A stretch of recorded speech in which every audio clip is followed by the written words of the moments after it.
children. How are you all? I'm sure you all are doing good. Let's start today's chapter, Food and its Preservation.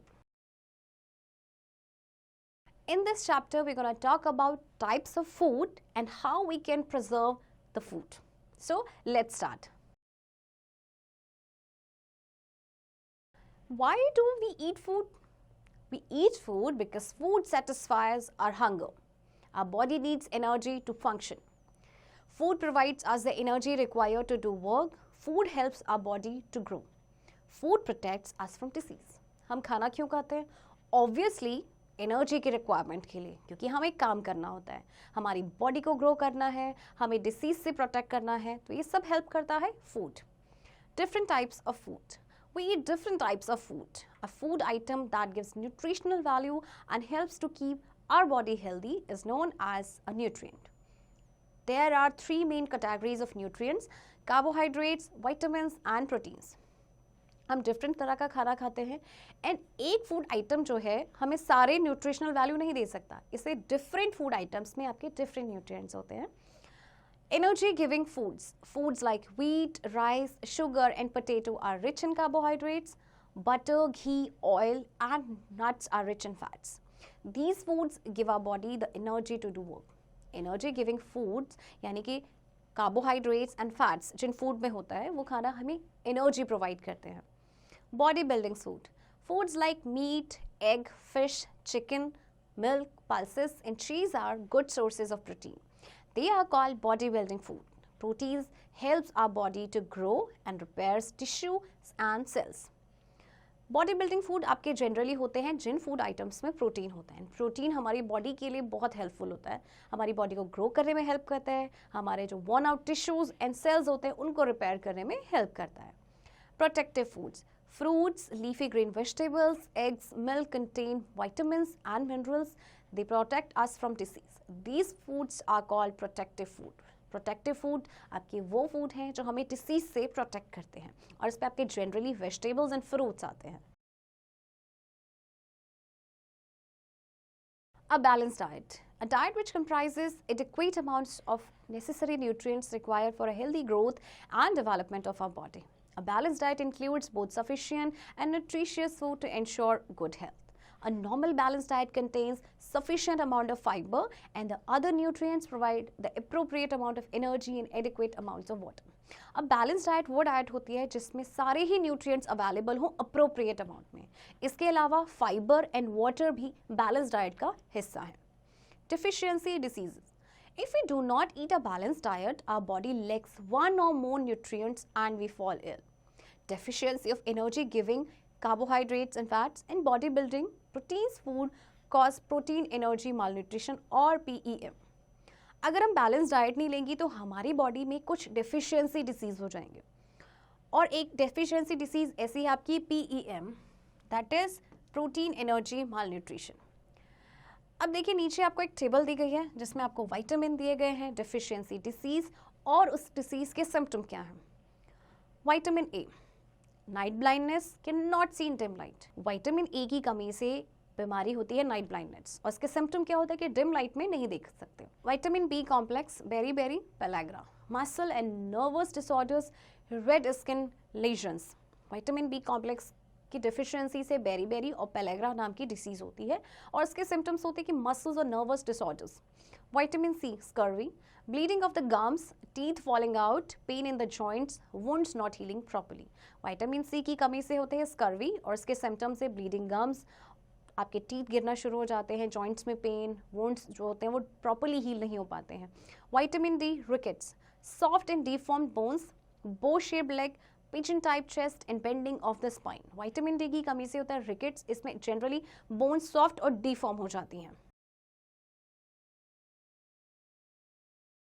Handling food. We should store food properly so that it will not get spoiled. We should keep food covered to protect it from insect. We should wash them properly before eating. We should not eat spoiled food. अब आपको food को properly store करना है, उसको हमेशा covered रखना है ताकि उसमें इंसेक्ट हमला ना कर सकें और हमें खाने से पहले प्रॉपरली वॉश करना है एंड स्पॉइल्ड फूड कभी भी नहीं खाना है. Spoilage of food. Food gets spoiled when it is left out in the open for some time. Spoilage is the process in which food gets bad and I can no longer be eaten. ये गलत था, अब मैं इसे सही करके बोल रही हूँ. Spoilage of food. Foods get spoiled when it is left out in the open for some time. Spoilage is the process in which food gets bad and it can no longer be eaten. खाना कैसे खराब होता है? आप उसको खुले में छोड़ दीजिए थोड़े टाइम के लिए, वो खाना खराब हो जाएगा. Why food gets spoiled? Microbes like bacteria and fungi spoil the food. Bacteria need warmth and moisture to grow. If food is left out, it is contaminated by bacteria or fungi by the next day. Yeast can also decompose food with high sugar content. It is important to save food from getting spoiled by microbes. अब खाना खराब कैसे होता? आपके कुछ microbes होते हैं, उन्हें ज़रूरत होती है वार्मथ की और मॉइस्चर की, जिससे वो ग्रो करना शुरू करते हैं. तो अगर आप खाने को लेफ्ट छोड़ देंगे तो उसमें क्या होता है कि आपके जो माइक्रोब्स हैं वो ग्रो करना शुरू कर देते हैं. Why food needs to be stored? Food grains are attacked by bacteria, fungus and yeast, so they need to be stored properly. Food को स्टोर करना बहुत ज़रूरी है, अदरवाइज उसमें बैक्टीरिया, फंगस या यीस्ट अटैक कर देते हैं. Storage of food. Before being stored, harvested grains are made free of moisture. Any moisture leads to the growth of microorganisms. So they should be dried in the sun. Grains are stored in gunny bags. They are stacked in godowns. On a large scale, storage is done in silos and granaries. They are checked regularly for the spread of any disease-causing germs. Godowns are fumigated to make them free from pests.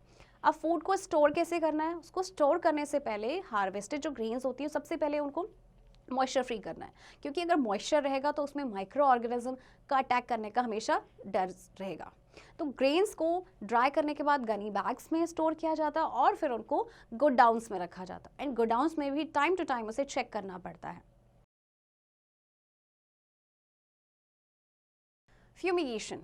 Fumigation is the process of spraying the vapors of chemicals to kill pests and germs that damage the crops. अब एक method है fumigation process है जिसमें vapours को spray किया जाता है chemicals को ताकि कोई पेस्ट या जर्म्स हो वो किल हो सके. Cold storage. There are some food items like fruits and vegetables need to be stored at low temperatures between 0 degrees Celsius and 4 degrees Celsius. Low temperature does not allow microbes to spoil the food items. Fruits and vegetables are packed in trays and stacked on top of each other. Cold storage में आपके generally fruits and vegetables होते हैं जिनको 0 से लेके 4 degree Celsius के temperature पे रखा जाता है ताकि उनमें स्पॉइलेज ना हो. Food preservation. Food can be prevented from getting spoiled. Here are some of the methods in which we can preserve them. Drying. Microbes cannot grow in the absence of water. Hence, food like fruits are dried. For example, grapes become raisins on drying. अब food preservation के बहुत सारे methods हैं. पहला method आपका drawing. Microbes कभी भी water की एब्सेंस में ग्रो नहीं करते हैं, इसीलिए कुछ फ्रूट्स ऐसे होते हैं जिन्हें कि ड्राई किया जाता है. जैसे ग्रेप्स को अगर हम ड्राई करते हैं तो ड्राई करने के बाद वो रेजिन्स बन जाते हैं. By adding salt and sugar. Addition of salt or sugar preserves food. Pickles can be preserved for a long time by this method. Bacteria do not grow in high content of sugar or salt. Jams, jellies and squash can be kept for a long time. Salt और sugar add करने से भी बहुत सारी चीज़ें preserve होती हैं. उनमें जो माइक्रोब्स हैं वो अटैक नहीं कर पाती काफ़ी लंबे टाइम तक. जैसे आपके पिकल्स में बहुत ज़्यादा नमक होता है, इसी तरह से आपके जैम्स, जेलीज और स्क्वैश में शुगर कंटेंट बहुत ज़्यादा होता है. Canning and vacuum packing. Food is canned which prevents the growth of microbes and preserves food for a long time. Canning और vacuum packing भी एक मेथड है जिसमें फूड को प्रिजर्व किया जा सकता है लॉन्ग टाइम के लिए. Freezing. Food items like fruits, vegetables, meat and fish is stored at low temperature. It kept in refrigerator or in deep freezers. The low temperature prevents the microbes from multiplying, thus preventing food from getting spoiled. Fruits and vegetables या meat, fish को हम क्या करते हैं? Low temperature पे रखते हैं. इसके लिए हम रेफ्रिजरेटर या डीप फ्रीजर्स का यूज़ करते हैं. Pasteurization. The milk is heated to a high temperature for about 30 minutes and then it is quickly cooled. Heating kills the bacteria. The low temperature prevents bacteria from multiplying. Pasteurisation एक method है जिसमें milk को heat किया जाता है 30 minute तक and then quickly उसे cool कर दिया जाता है जिससे कि जो बैक्टीरिया हैं वो सारे के सारे किल हो जाते हैं और लो टेम्परेचर बैक्टीरिया को मल्टीप्लाई होने से प्रिवेंट करता है. star facts. Food is divided into 3 categories: energy giving food, body building foods, and protective foods. A balanced diet is a diet that contains all the nutrients in the right quantities. Lack of nutrients in our body leads to deficiency disease. Food can be preserved to keep it safe for a long time. आपको के food की 3 categories हैं: energy giving, body building and protective food. Balance diet वो होती है जिसमें सारे ही nutrients right amount में, राइट क्वांटिटी में प्रेजेंट हो. किसी भी न्यूट्रिएंट की कमी से हमारी बॉडी में डिफिशियंसी डिसीज हो सकती है एंड फूड को प्रिजर्व करके हम रख सकते हैं सेफली लॉन्ग टाइम तक के लिए. सो चिल्ड्रन, आई होप आपको ये चैप्टर समझ आया होगा. अब आप इसकी प्रैक्टिस खुद से करेंगे.